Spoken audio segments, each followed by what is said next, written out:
sa mga nagtatanong, totoo bang may bone loss? Kasi ang mga bata, kompleto ang bone formation.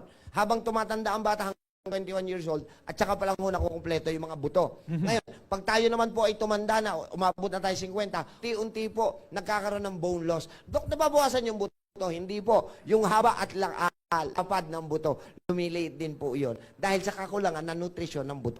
Dahil dapat, at the age of 40, meron na tayong calcium intake. At least mga 100 to 400 milligrams of calcium intake. No, we don't do that. We don't do that.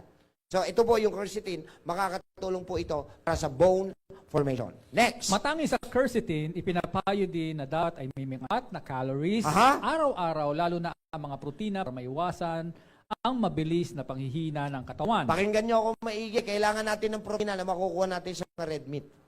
Protein is the food for the liver. The liver is the processor of the digestive system. If you are not eating protein properly, your liver will be weak. Your processor in the digestive system will also be weak. So, lalo ka lang manghihina. So, we need protein. Next. Yan. Lalong gaganda ang resulta nito kung sasabayan ng pag-e-exercise, gaya ng walking or strength training. So, yan po yung 11. Pakita ulit natin.